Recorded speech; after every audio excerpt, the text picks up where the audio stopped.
Assalamu alaikum. Welcome to this live. I haven't spoken to you guys in a while. And I want to keep this channel active so we can keep communicating. So today I'm going to open up for Q&A. We can have a general discussion about dawah. We can have a discussion about evolution, atheism, scientism, what's happening in the world of dawah, what's been happening in terms of dawah in Latin America, what's been happening in Africa and Asia.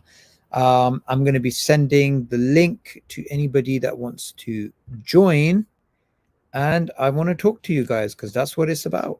It's about talking to my brothers about the most important topic, dawah. All righty. I just gave you guys the link. And looking forward to Assalamu alaikum. Everybody that's saying salam to me, wa alaikum salam.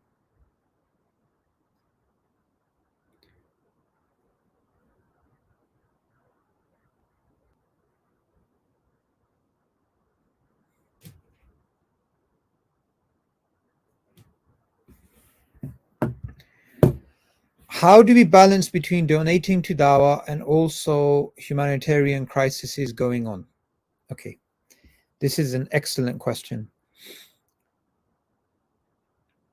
There is nothing that you do for the sake of Allah except that you will get something back. There is absolutely nothing that you do for the sake of Allah except you get something back. I would say, dawah is very important and humanitarian causes are very, very important. Donate to both, right? Donate to both. How much you donate to both, how do you balance the two? You have to look at, I'll give you an example. If I'm giving to humanitarian, personally, and this is just my opinion, I would prefer to donate to microfinance projects as opposed to food packs, something that can actually help people. So yeah, that's just me. That's how I do things. We have brother Maimun Abdullah. Assalamu alaikum, brother. वालेकुम सलाम. How you I doing? didn't know that. मुझे पता नहीं था कि मैं आ सकता हूँ. It's such an unexpected. Nice to see you, brother. It's very nice to see you. Where are you calling in from? I'm a Pakistan से, Which part in Pakistan? Islamabad से. Really? Which area in Islamabad? Swang Garden में, PWD के side पे जो है, Beria Town. Beria Town. My brother lives there. My Oh, brother wow. lives there. Yeah, my brother lives in Beria अभी Town. वो आए जो अपने हमजा जोर्जेस हैं, वो आए हुए थे इधर शिफा में. मुझे मौका नहीं मिल सका. मैं जाना था. So on the channel we speak English because the majority of the people here are English speaking, if you don't mind. Yeah, I don't have any questions, so I can go. So Okay. not to waste other person's time. No worries. Thank you so much for joining, brother. Assalamu alaikum. Aslam. Wa alaikum salam. Hunter, welcome. Assalamu alaikum, bro. Wa alaikum salam. Where are you calling in from, brother? I'm calling from Italy. Nice. We did a dawah mission in Italy back in 2015. MashaAllah. That's like almost 10 years ago. Yes, almost 10 years ago. So what's your question, my brother? How's it been? From long time, I never saw you on live stream. How's life been? I've been very busy, brother. I've been very, very busy. Just life and traveling and dawah and lots of things. And I miss speaking to my audience because, mashallah, a lot of people I've been interacting with them for years. So, and the people on this channel I have a special regard for because we've been on a long journey, 8 Yeah, I've years. been watching you from a long time. Yeah. I was speaking to a brother who's like 22, and he's telling me that, oh, I was watching you since I was a kid. I was like, wow, so I've been around a long time. I've been around a long time. That's almost same as me, yeah. Really? How old are you? Yeah, I'm 20 right now. And I've been watching you maybe for like around 5 years or something. There you go. You were a teenager. Wow. That makes me feel old. That makes me feel very old. Anyway, so go ahead, brother. What's your question? Just a second, I'll look for, because I actually had a question regarding evolution, and I think I Sure. wrote it somewhere on the notes. Just a second. Bismillah.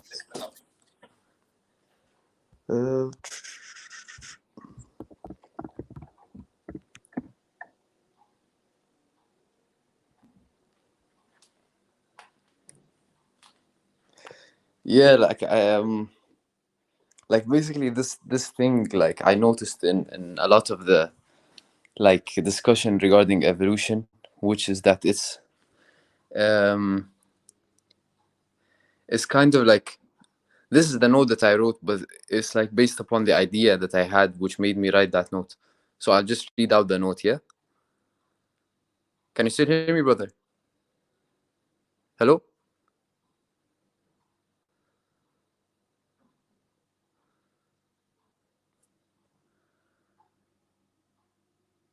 Is my is everything working?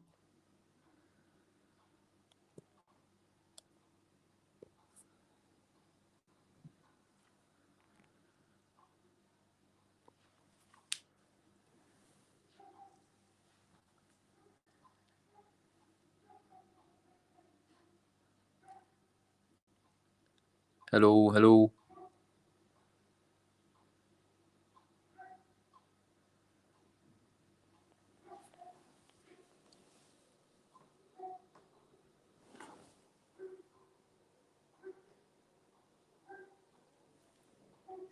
Assalamu alaikum. Are you there? Walaikum assalam wa rahmatullah. Yeah, it's all good now. Yeah, sorry, my laptop switched off. Oh, no problem. Yeah, okay. Yes, go on. Your question? Should I just read that? Because I wrote a note about it, because the idea like came to me and I just wrote a note about it. So I'm just gonna read off the note instead of like trying to figure out. No. So I that's was it. just like, I said, if evolution is true, then is it arbitrary to say that we need oxygen to survive, or that the levels of carbon dioxide in the blood requires zinc and like complex stuff?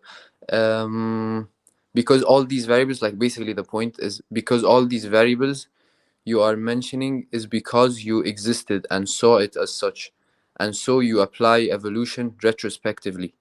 But if evolution is true, then actually we don't need oxygen at this concentration to survive, and we didn't need this enzyme or that enzyme or this planet to be in this location, etc., because we would have evolved anyways to fit whatever external environment we saw outside. Unless, of course, you are saying that it was always predetermined that humans can't exist unless in this certain environment. Jazakallah You khair. get the point, brother? Jazakallah khair. And that's really well articulated, and that is actually true. There's nothing about the composition of the human body, the shape of the human body. There is nothing about, say, the level of oxygen that we need to survive, which is necessary. It's actually purely contingent. It could have been, if we had a different level of oxygen in the environment, we would have evolved in a different way according to Darwinian theory. So you're right. You're right about it being arbitrary. But then, because that then like then doesn't make sense, like anything in medicine or chemistry or anything. Because like when people say like we need oxygen at this level so that we live, or like if like everything in medicine basically is like all just like on a needle kind of like accuracy. If it was any different, then the like human would just not live. No, that's true in our environment that we evolved in. You're talking about possible worlds where it could have been different. Do you see these are two different things? Can you explain more? What I mean is that if you need a certain level of oxygen to survive, that's true in this environment. What the point I think you were saying before is, if we evolved in a different way, we would have had a different level of oxygen that we would have adapted to. Yeah, exactly. Yeah, but we can't adapt instantaneously. So in a different, say this is world one, we need a level A of oxygen to survive. a different world with a different evolutionary trajectory in a different universe, we would have needed level B. So the fact is level A or B is arbitrary, but if it is level A, then you have to be up to level A in order to survive.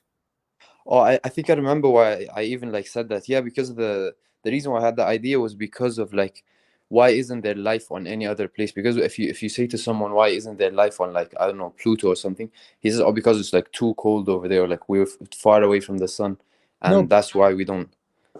yeah, see, I understand your point, but they could also point out there may be other parts of the world, of the universe, where the temperature is different to the Earth, but life did evolve. Or even the planet where life doesn't exist today, life may evolve on that planet eventually in a few billion years' time. So life can survive and evolve in any environment. That's what they're basically saying. So they're not technically wrong. They're not technically wrong on that point. Well, like, yeah, I understand what you mean, but like, yeah, the idea that why it just like I thought about that was because if you like think about why there's no life like on the sun even, or anywhere like on the universe, whatever reason you come up with, that's going to be like you're going to be justifying it because like you came into existence and like you understood that we can't have like that heat level that's on the sun, we can't live there. But that's Right. only because like you came about in that like existence which told you that. But like if evolution is true, then you could have been possibly there. Like, so why isn't there life over there? No, I mean, we can't say why there isn't life over there. The rest of your logic makes sense because it could be that life evolves there in a few billion years' time. Remember that there was no life on Earth 4.7 billion years ago, right? Someone can say, well, if evolution is true, why isn't there life on this planet Earth? We can't see any life, but then life eventually evolved. So there's nothing wrong in their logic there from their perspective. Do you see? Yeah, that makes sense. Yeah. Yeah. All right, brother. Jazakallah khair. Yeah, I just wanted to like talk about this point a little bit. No worries. Jazakallah. All right, brother. Assalamu alaikum. Wa alaikum salam. Before we continue, I'm going to be adding Nabil Chaudhry and someone else who's there, Muhammad Ishaq.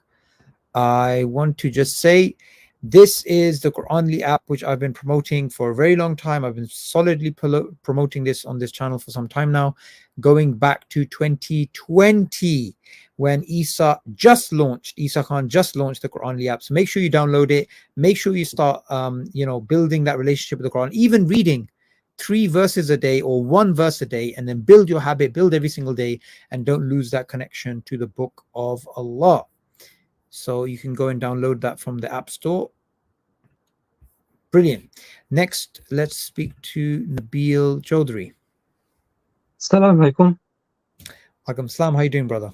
Alhamdulillah. Brother, Jazakallah khairan. Where are you calling in from? Where I'm calling in from? Yeah, I'm from UK, from Chichester. Okay, mashallah. Nice to have you on board. Alhamdulillah. I love you, brothers, for the sake of Allah. You, Muhammad Love you. Hijab, and the other crew, all the legendary crew. It's amazing. Alhamdulillah. My question is, like, in this area in Chichester, this is the south of England, and for me, brother, it's just always doubts. Alhamdulillah, I did become a hafiz, alhamdulillah, but I'm by myself in this area. And when I engage with atheists and stuff, there's so many tricky questions and stuff that I stumble across, and I answer it to the best of my ability, of course. But some things had doubts inside me, and I wanted to like sort of seek an answer. And I was, alhamdulillah, Allah gave me opportunity to find you today, the best person, alhamdulillah. So inshallah, yeah. The question is regarding like the stage 2 argument, for the will of Allah. I don't understand what do you mean by stage 2 argument? After accepting a necessary being, then they usually go to the next stage, which is like the will of Allah, or the choice. So this part had me thinking a lot, really, because a lot of people have different arguments and stuff. And for me, ever since a kid, I've always like pondered, how could Allah like even will the first thing? How could he ever come to that first decision to create without assuming time? I've tried everywhere. I've spoken to so many people, even even Brother Sharif in Facebook, I was trying to message and stuff. I couldn't quite get an answer, like, to this thing. Is this one of these questions you'll never be able to answer? Because if you can't describe the first will, then you probably can't describe anything. Okay, so that Allah. So the question is, how is not knowing the answer to that leading to doubts? Because it's like the only way to assume that Allah existed alone, then existed with creation, is to assume Allah operates by time. And if we assume that, then no, we don't assume that. So this is the thing. You're finding certain concepts incomprehensible, right? Because even, for example, thinking about Allah being outside of space and time is inconceivable, is incomprehensible, but it is the state of affairs. The question I have for you is a preliminary question, which is, why is not knowing conceptually that leading to doubts? Because we know through, and let me just bring out this narration of the Prophet ﷺ.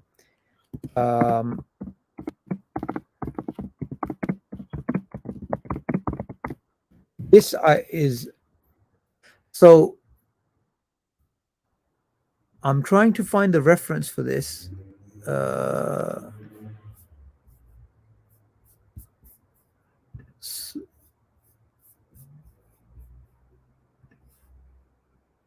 Because one of the things about particular narrations is that we need to give the exact reference. I'm going to share my screen so we can see this exactly.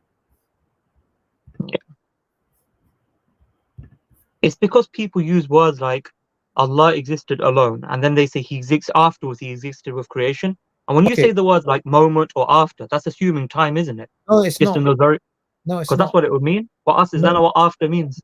No, because the thing is, this is where you reach the limits of what is hard to what is hard to describe without making assumptions about things, and we have no reasons to believe those assumptions. So here's a narration of the Prophet ﷺ, and this is reported by Ibn Abbas. The Prophet ﷺ said, "Reflect deeply upon the creation, but do not reflect upon the essence of the Creator.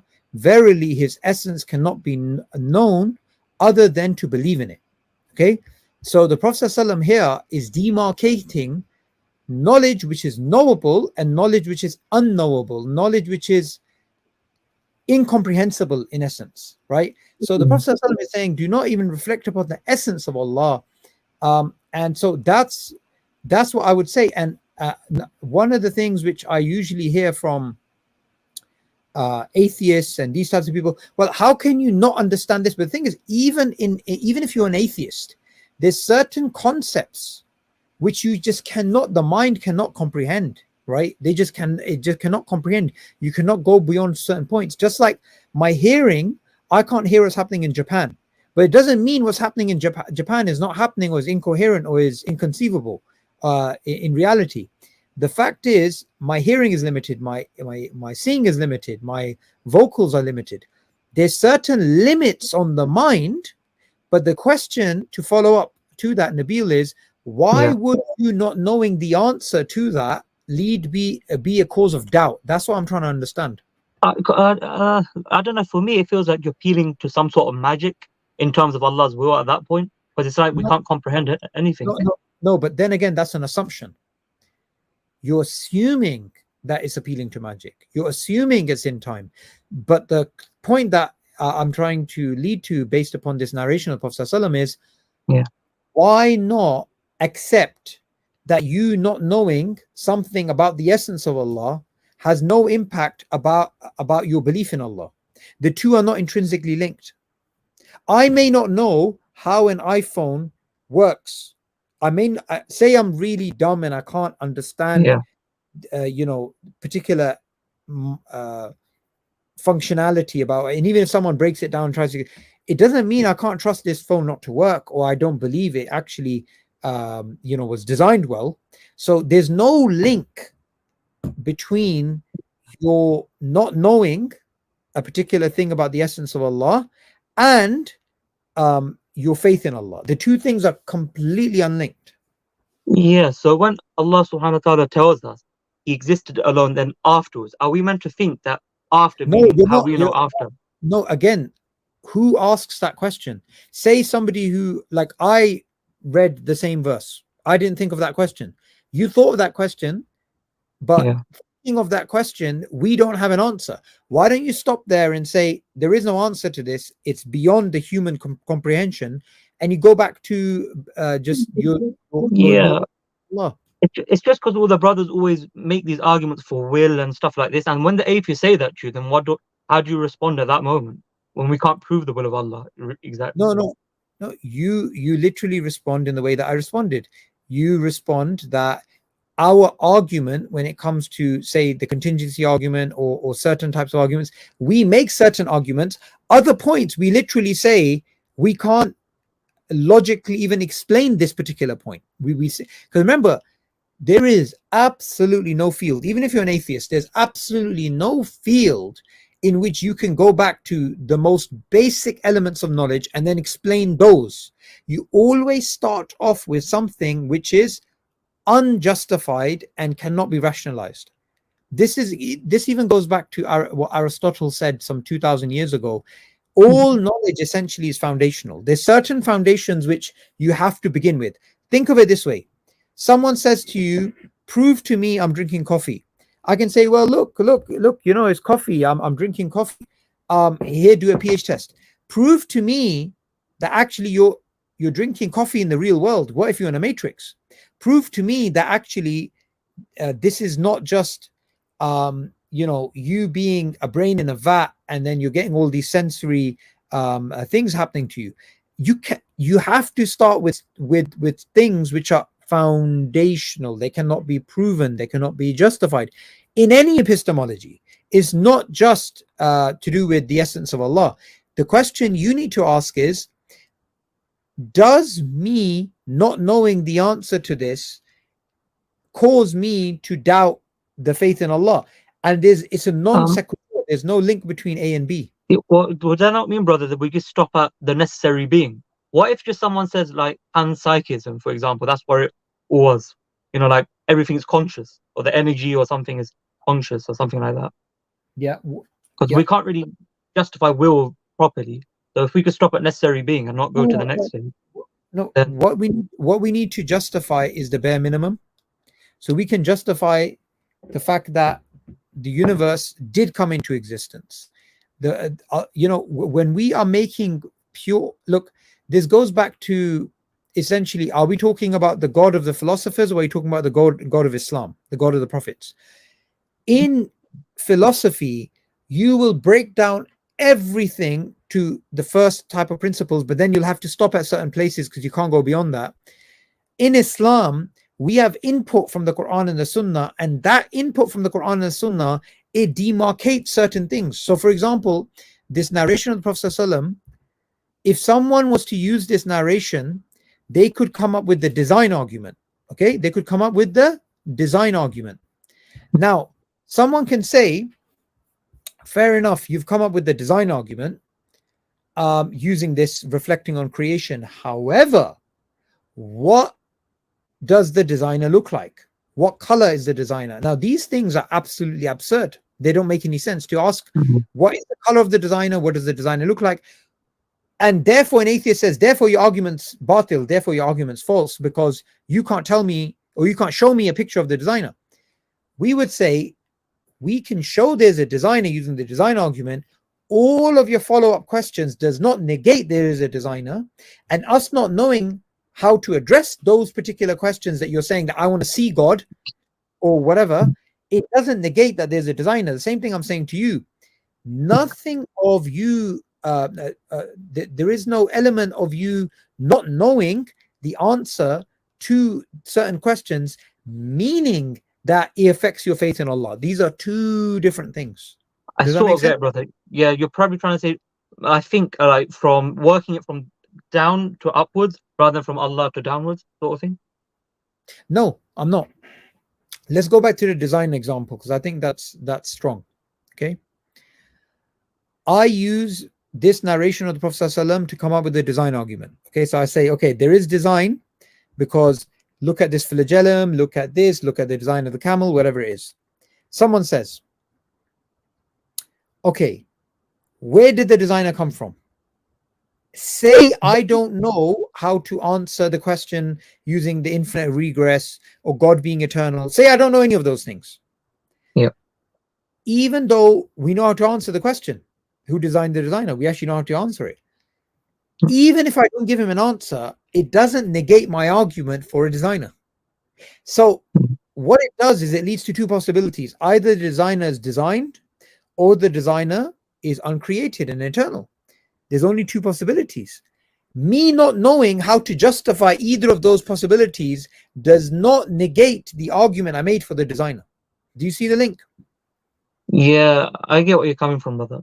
Yeah, Jazakallah khairan for clarifying that. But what would be There's a your word- brother? sorry, What would be your argument against Can you hear me, brother? Yeah.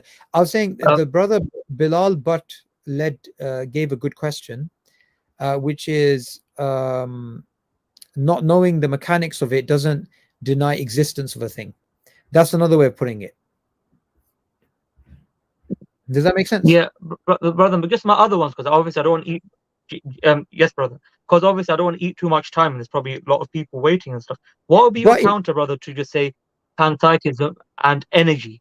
That's the only other doubts I had. You know, when if someone says energy has always been there and that's got its own will and direction and stuff like that, or panpsychism, you know, like everything is conscious.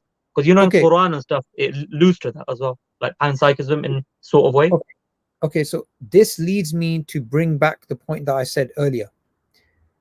Before we get into panpsychism, and I actually had a discussion with an atheist about panpsychism.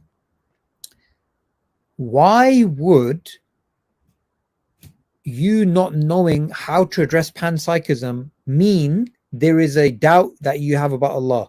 What's the link between the doubt and you not knowing how to answer a question about panpsychism? It's just like in my head, obviously, of course, I'm Muslim, I believe in Allah all the time, but you know the doubts, waswasa and stuff, that sometimes you think, oh, maybe it could have been the creation was just always existed and had its own mind, or something obviously designed the creation. It's just these doubts that play on my head.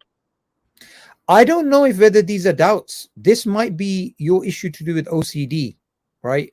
Because they don't sound like doubts to me. They actually sound like you're generating what if without any justification, and then you want to answer the what if. But we could literally say the thing. We could literally just say, what if I am not even a real human being talking to you? I'm actually a sophisticated AI bot which has, you know, my image, and now the image is animated, so we're talking. It sounds like you're suffering from hyper skepticism. It's not. And I've actually come across this before, where some people, they think they're having doubts about Islam, but it's actually a case of hyper skepticism. That's the way their mind actually works. And those same people, even if they weren't Muslim, they would have the same problem with everything else, because they seem to have this thing. And what I'm basically trying to get to, Nabil, overall is there is absolutely nothing about anything you've said which affects your faith in Allah, but you think it does, but it doesn't. Panpsychism may be true. In fact, Islamically, we could argue that it is true, right? That everything does have a level of consciousness. You know, the tree was crying when the Prophet ﷺ was, leaning on it when he was giving. I've forgotten the exact narration. If someone can post it, because I don't want to say something wrong. But we know about that tree crying. We know about the rocks remembering Allah. That rocks actually remember Allah. We know that, with Dawood alayhi salam, the nature used to worship Allah with him. So we know all these things. But the point I'm trying to get to again and again is, I don't think you're suffering from doubts about Islam. I think you may have what I've seen in other people. You may just have a hyper skeptical mind, which is just asking infinite questions, and then thinking you have doubts about Islam when you're actually not. Oh, subhanallah, I never thought about it that way. First time someone said that to me. I've come across this case quite a few times, and literally there's people. I'll give you an example. There's a guy who I was talking to some years back, and he had supposed doubts about Islam. So he kept asking me questions. I gave him an answer. Kept asking me questions. I gave him an answer. Kept asking questions. Gave him an answer. And he was asking questions about Dawkins. What if Dawkins has this argument? He has that argument. He has that argument. And then he said to me, when I gave him the answers and he was fine with them, he said, what if he has a question to which you don't have an answer to? Yeah. You see, what's happened now is I've realized his problem is not actually, he hasn't got doubts about Islam. He's literally got a hyper skeptical mind, which is asking absurd questions. Because if he asks me the question, yeah, you've answered my questions. However, what if in the future he comes up with a question which you don't have an answer to? It's even useless trying to answer that question, because it's just absurd. And you may be facing the same issue. And I've spoken to quite a few people who have this issue, and sometimes them watching dawah videos is worse for their iman, because it triggers something in their head and they start asking a million more absurd questions. Yes, brother, that's not how it started. With me, it was like I had few doubts before I finished madrasa, everything. I had a few doubts. I leaped into this whole dawah scene and stuff of back and forth. That led me to sort of answer some of the questions I had, but I had like 50 more doubts afterwards. And I've been chasing videos after videos after videos. Yeah, bro, I've met people like this. I mean, for you guys, I would say watching dawah videos is actually detrimental. It's actually detrimental to your iman. Even though this is the industry that I'm in, I would say people like yourself should not be watching those videos, because the point of those videos is actually to articulate things about Islam.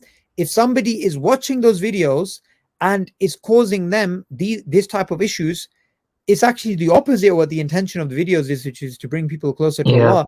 In that case, what you should do is focus on reading the Quran, staying away from these philosophical discussions, because shaitan is going to mess with you and play with you and destroy your iman and stop you from even focusing in your salah and just bombard you with these things. Oh, brother, alhamdulillah, this so relates, because this was literally my third thing that I signed up for Sapiens Institute for, which was now lead every time I do salah, I don't have for sure anymore, because now I think, when Allah says love and anger, surely it can't really mean love and really mean anger and stuff like that. All these type of things, because then I deep it, I think Allah can't love because humans, like that's like an emotional thing.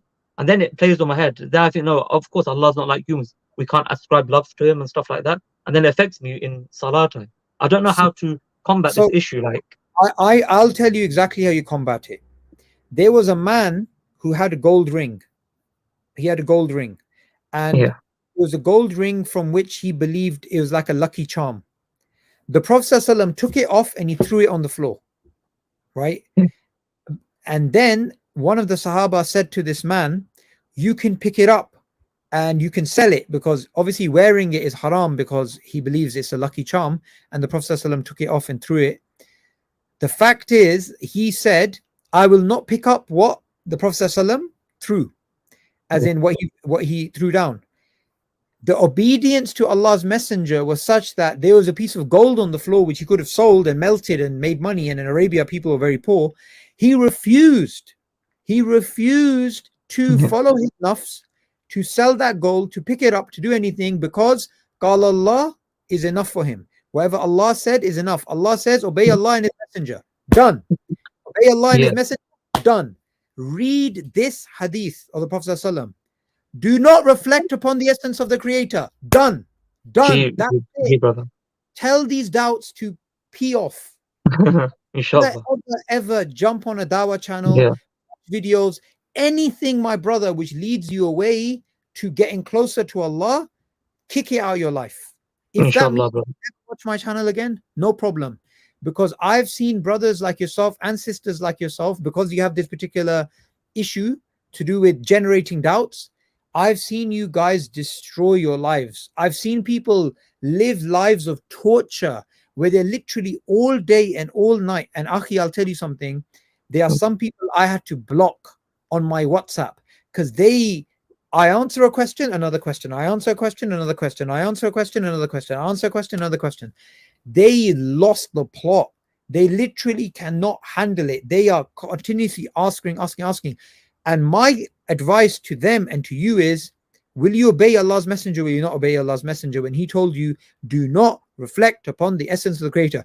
This is also why I'm not an advocate of Muslims generally getting involved in philosophical discussions if it's going to harm them. Okay. Unless the reason, unless you're strongly Islamically grounded, unless there are parameters for people to help you in case you fall into particular issues, with people like yourself, you just have to make a decision. Are you going to go and pick up that ring which the Prophet ﷺ threw on the floor? Or are you going to say, no, I'm not going to follow my desire, I'm not going to do that? Or are you going to pick up that ring and screw up your life? Because here the Messenger of Allah is telling you, do not reflect upon the essence of Allah, essence of the Creator. So you have to make yes or no. You want to follow the Prophet? So my question to you is, will you follow the Prophet? Yes or no? Alhamdulillah, of course. Whatever. Done. Yeah, then what you do is you jump off this stream and you don't get involved in this discussion. Yeah, I guess what it is, my doubts are so destructive that it's, No, I just have what happens is sometimes, like, I feel as though in Islam, my brother, you're going back into the same state again. Yeah, I get what you're saying, brother. I mean, what I'm trying to say is that I feel as though if I do some of these questions, if I don't know it, am I doing shirk? Am I doing something wrong? If I'm doing, My brother, you know exactly what I'm saying to you at a deeper level. You know I've told you this entire thing, and now you're going back to, but my doubts, there are no doubts deep down.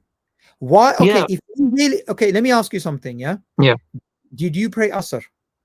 Every salah, alhamdulillah. Okay. Yeah. Then you do not have doubts, because if you truly had doubts, you wouldn't even be praying. Yeah. I mean, like, I feel as though I'm doing something wrong, as though I'm doubtful. I feel maybe in my daily life I'm doing something wrong. That Allah's going to be angry with me. No, I'm telling you, brother, you know the answer to that already. You know the answer to that already. You know Shaitan's just playing a game with you and wasting your.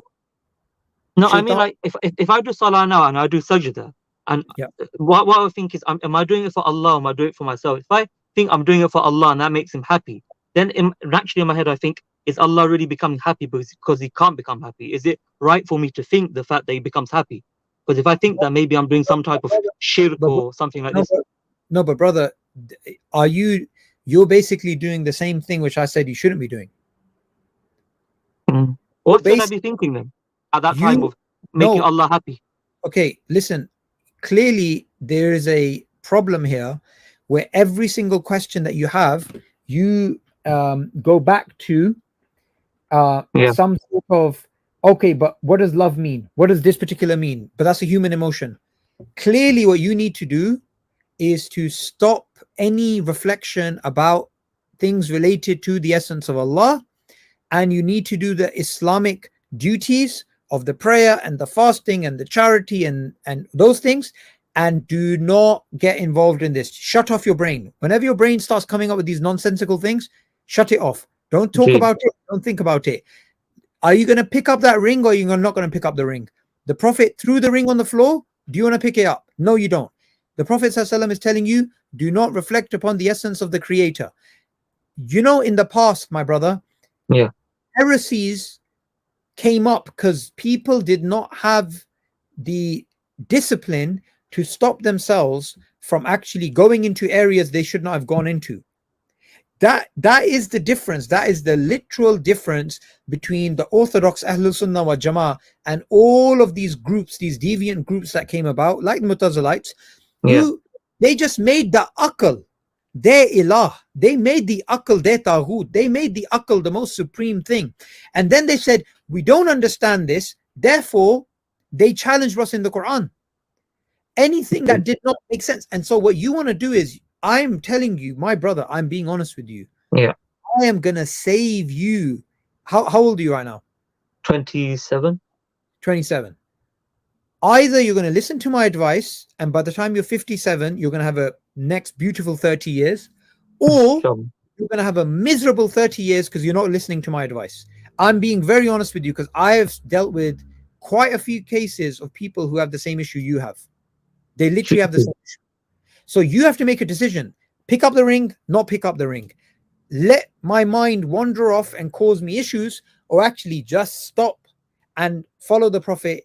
Do not reflect about things which are going to lead you into these concepts about the essence of Allah and confuse you. Inshallah, brother. Honestly, brother, you just saying this all to me, this is just like really impactful. I'm so happy Allah gave me the opportunity to speak to you. Really hit me like really hard. I understand what I need to do now. I know, brother, you're suffering. You wake up in the morning, before you open your eyes, you have questions in your head. Before you go to sleep, you have questions in your head. You can't pray without my brother. The point of the salah, now this is just hilarious. Just think about it. The point of the salah is happiness, is to make you happy. The salah is the coolness of the eyes. Shaitan has created a situation where he's making you miserable in salah. Shaitan makes other people miserable in salah by making them doubt their wudu, and they keep spending a lot of time making wudu. There's other people who, when they're in their salah, they start thinking about something haram. Shaitan's playing a different game on you. You have the discipline to make wudu, to go into the prayer mat, to pray on time. It's like turning up at a restaurant and you're hungry, and you sit down, you order the food comes, and you leave the restaurant hungry. The sweetness of the salah, the sweetness and the happiness of Islam, you are not benefiting from, because Shaitan is playing you. Don't let Shaitan win, my brother. Because I am telling you, I promise you, by Allah, I promise you, if you carry on down this route, you're going to have a miserable life. You already probably are suffering right now. I can tell you. No, brother, please make dua for me. It's crazy. Last 8 months I've been bedbound because of, I'm assuming sihr. I've been to the doctors and everything, breathing issues. I can't eat food, this, so many things. Along with it, I've been getting these doubts as well.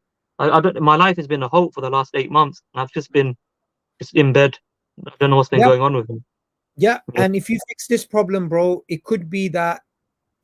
Okay, now I don't know about the sihr issue. I don't know what's going on.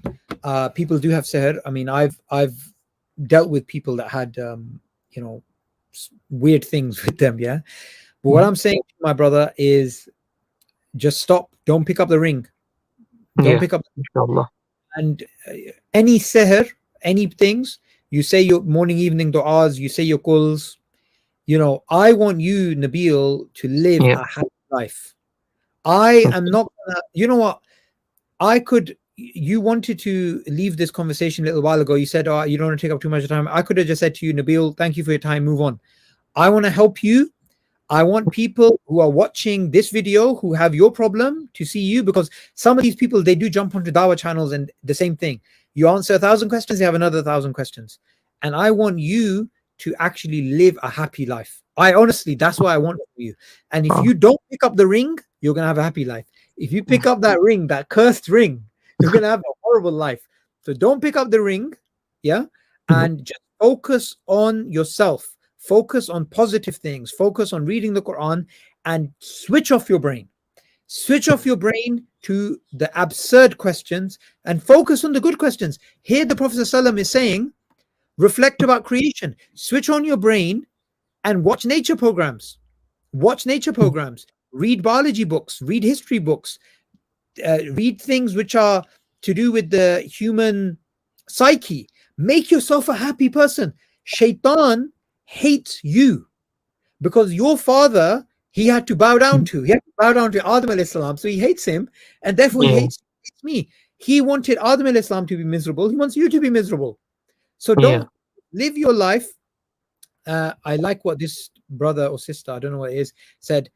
Know your deen and just live your life. Honestly, that is the advice. Just do that.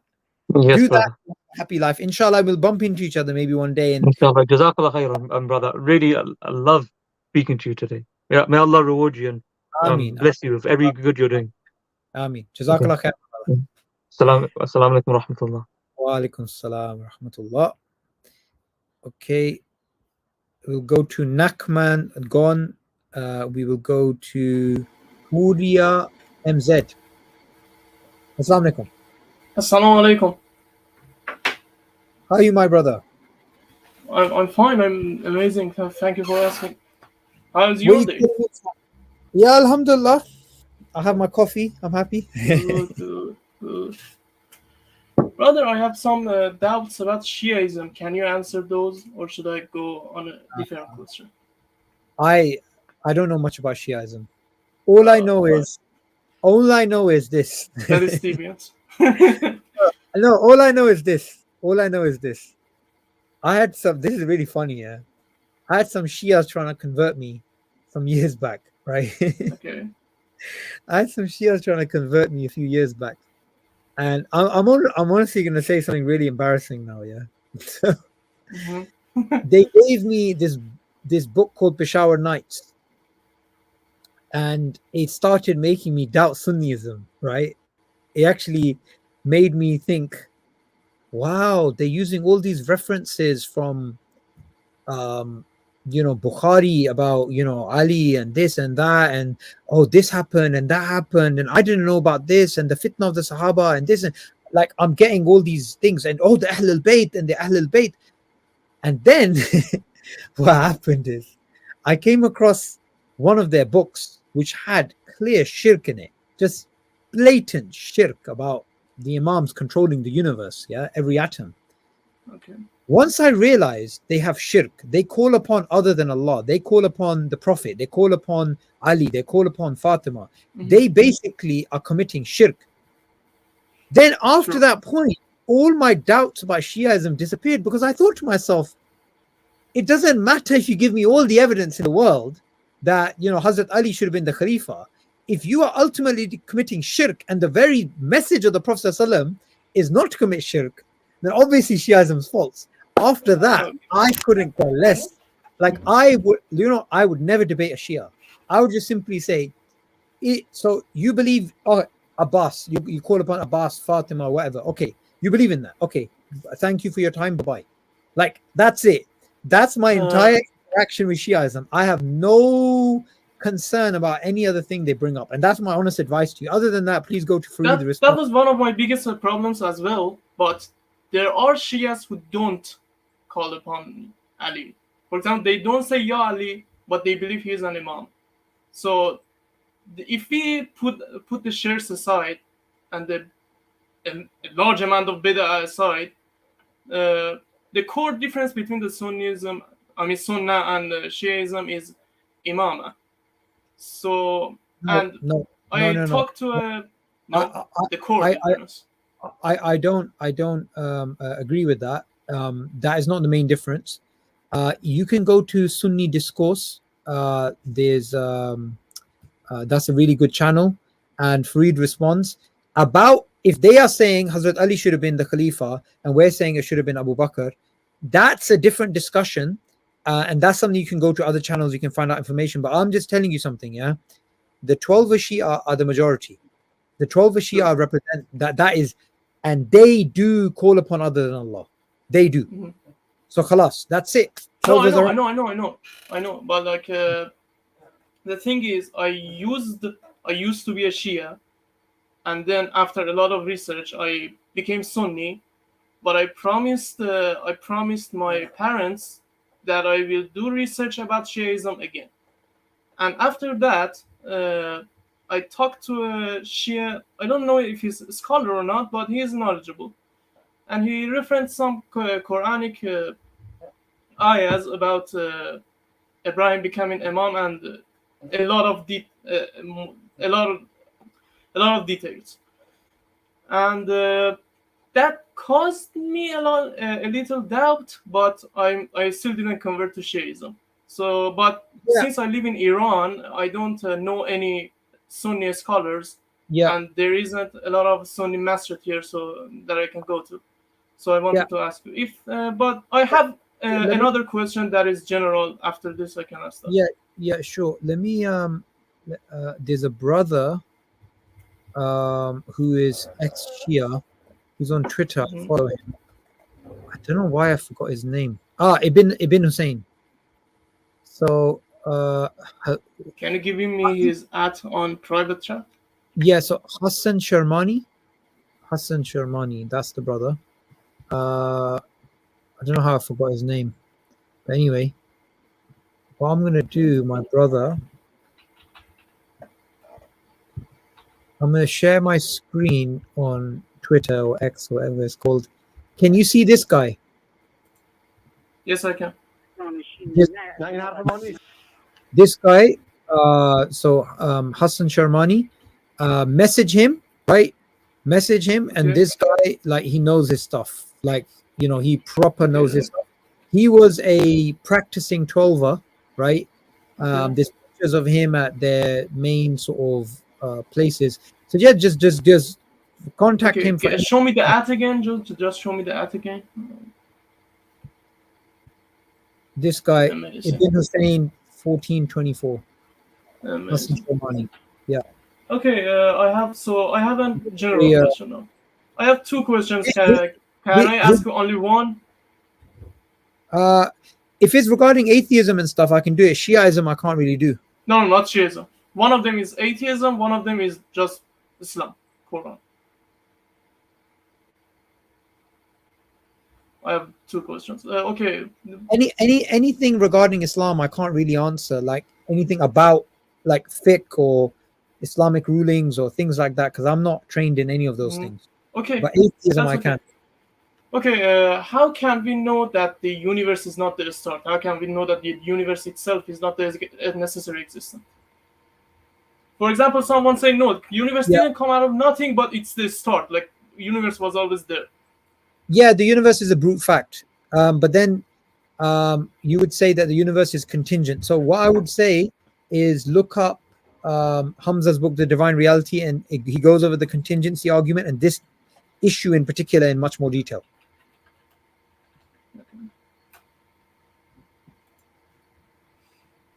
Nice. Okay. Do you think the infinite regress is a good explain of the existence of God?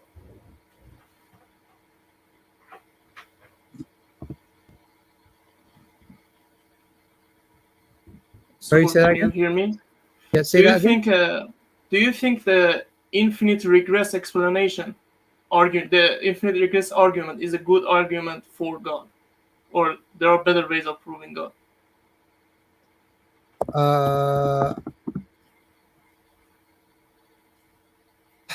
You know, I personally use the design argument. Other people use infinite regress. So, I mean, there's no one answer to everyone. Okay, thank you, brother, for your time. Thank you, my It brother. was a pleasure talking to you. You too. Likewise. Assalamu alaikum. Assalamu alaikum. You got Cash App? Hello, Nachman. How you doing? One sec. Yeah, can you hear me? Yes, I can. How you doing, my friend? I'm good. How are you, brother? I'm very good. So I had a question regarding the Old Testament. Oh, God, that's not my area. Like, I can't. because I'm Jewish, right? And I'm Right, kind of been looking into Islam. Oh, nice. Okay. I can add a friend of mine who's an expert in terms of Judaism. Who's your friend? As in, I know quite a few people who are good at Judaism. And I just had a quick question regarding, they believe in divine simplicity, right? Who does? Jews, right? Right. Okay. Do you believe in that? I don't know what that means. As in, like, you believe God's divinely simple, right? Or you believe in, like, because someone told me you believe in, like, hands and feet or something. I've heard people use divine as in the term divine simplicity to explain their theology or whatever. But as Muslims, or whether Jews believe in divine simplicity, I don't know. In fact, I don't even know what it really means. Oh, okay. Okay, that was my question. Okay, no problem. Okay. Like, you're looking into Islam, like, what are you looking into? Like, I'm not like studying.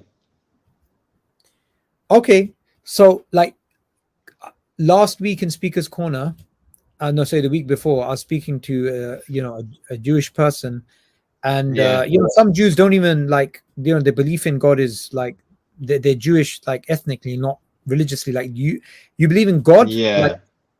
like or are you somebody? I believe in God. Yeah, I believe in God. Okay, so the arguments for the Prophet Muhammad, peace be upon him, in the Old Testament. Have you heard of these arguments? I have. They don't really make sense to me, to be honest. But like, Okay. I've heard of a couple of them, I think. Like Deuteronomy 18:18, Isaiah 42 or something. Yeah. And there's Yeah. also a book called Abraham Fulfilled, which is going to cover the Old Testament and the New Testament. And there's a book called Jesus, Man, Messenger, Messiah, which goes over the evidences for the Prophet Muhammad in the Bible.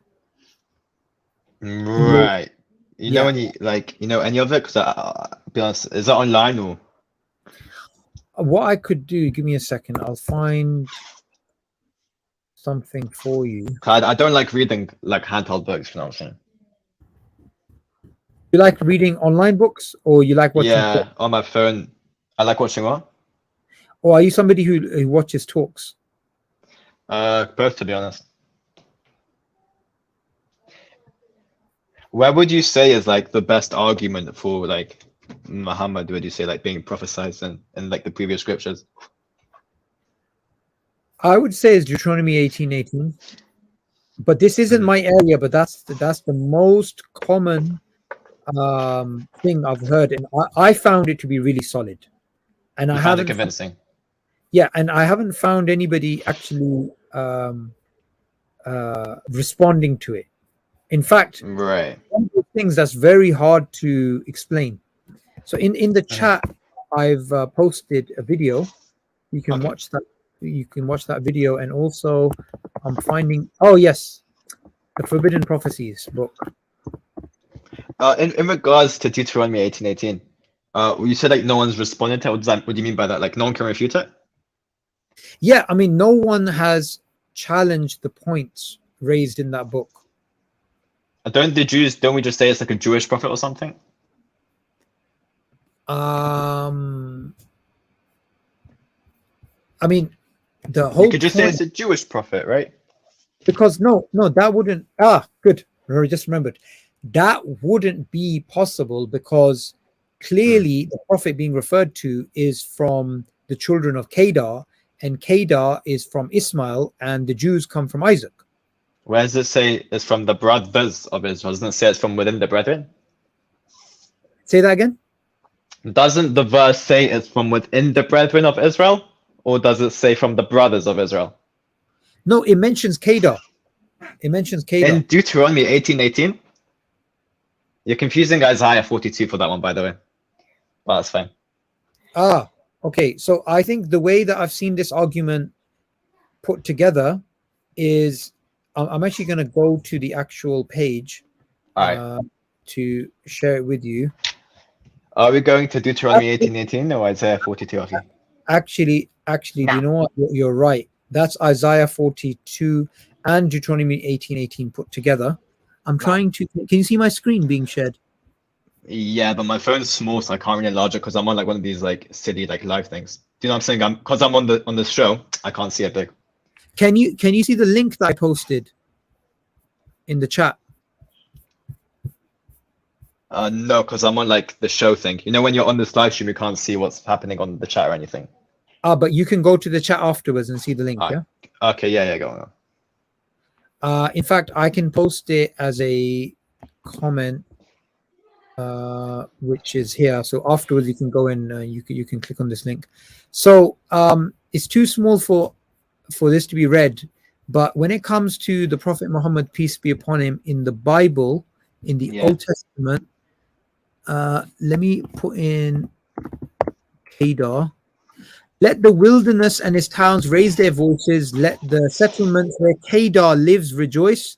Let the people of Selah sing for joy. Let them shout from the mountaintops. You're right, Isaiah 42. Thank you for correcting me there. No problem. So this particular, this is page 124. What this does is it starts off. Okay, now this is helpful. This is very helpful because actually it's not just Isaiah 42 and Deuteronomy 18:18. There's other things being alluded to here. So this starts off on page. Yes, good. This starts off on page 114. No, actually, it goes even back. Yes, chapter 3, page 112, right? So what I recommend you do is you read this chapter, the whole chapter, with all the references and everything, and then So I read it. I just have a question on it. Okay, good. You read it. So now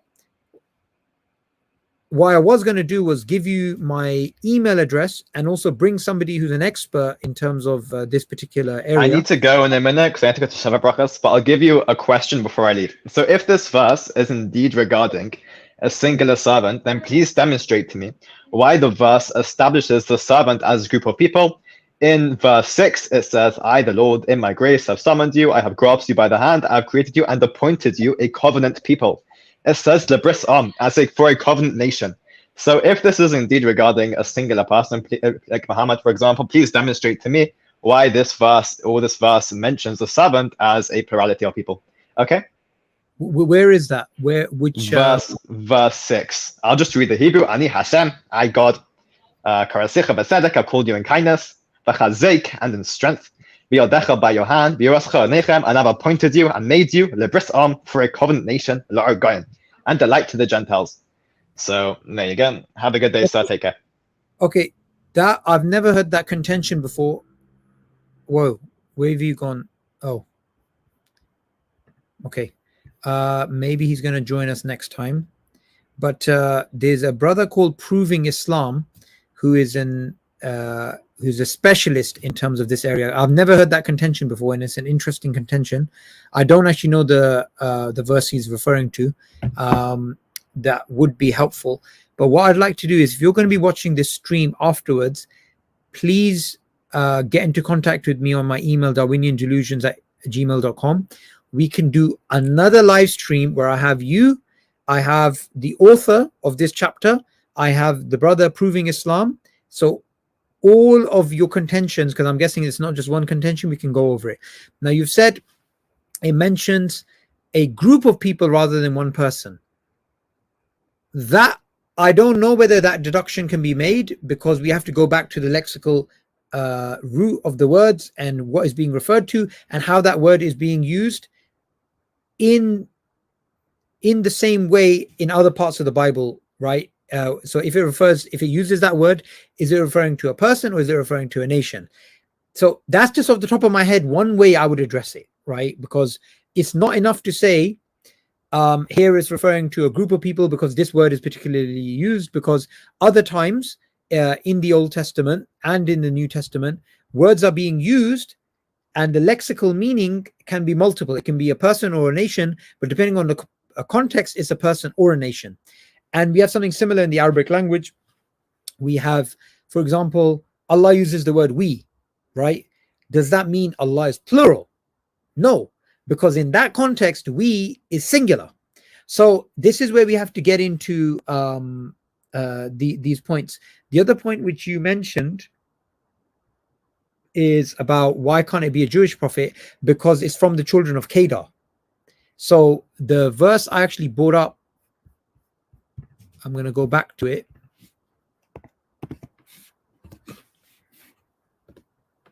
Let the wilderness and its towns raise their voices. Let the settlement where Kedar lives rejoice. So Kedar is from the children of Ismail, meaning he can't be Jewish. Let the people of Selah, and Selah again lexically we can show, not lexically, we can show using the dictionary of the Bible, is actually in modern day Medina. Sing for joy, let them shout from the mountaintops. And again, this particular prophet, he is going to physically win against idol worshippers. So we have many, many different reasons for why we believe this is the Prophet ﷺ. However, I always love, because obviously my area is atheism and evolution, and I obviously do use prophecies like the prophecies of the Prophet ﷺ. But when there's someone like yourself who knows the Hebrew and he has contentions about particular things, I think this is a fantastic route for all of us to learn.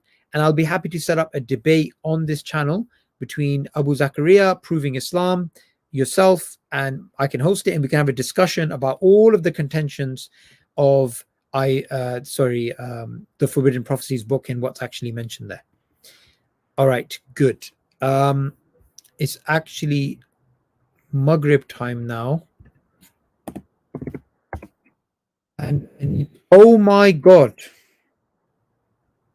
It was Maghrib time almost 30 minutes ago. I am very sorry. I was supposed to bring brother Hamza. This brother Muhammad Abdul Nasser MIH. I'm sorry, guys. I have to go for Maghrib, and then after that, I actually need to head off. And I feel sad because there are people who've been waiting a long time to have their questions answered. So what I'm going to do is just request you, please go to my email address, darwiniandelusions@gmail.com. Email me. Before I go live next time, I'm going to give you guys the link so that you guys jump on the stream before everybody else, because you guys were waiting in the back chat. So this is for brother MIH, Muhammad Abdul Nasser, and Hamza, the three of you. I'm going to give you the link so you can jump on the stream even before we go live, and we're going to answer Hamza's question first, then MIH, then Muhammad Abdul Nasser. Apologies. I hope you enjoyed this live stream, my lovely brothers and sisters. May Allah bless you. Please make dua that I can be more useful to you guys. I can be more be live for longer, and we can continue this journey as brothers and sisters in Islam. So until next time, assalamu alaikum wa rahmatullahi wa barakatuh.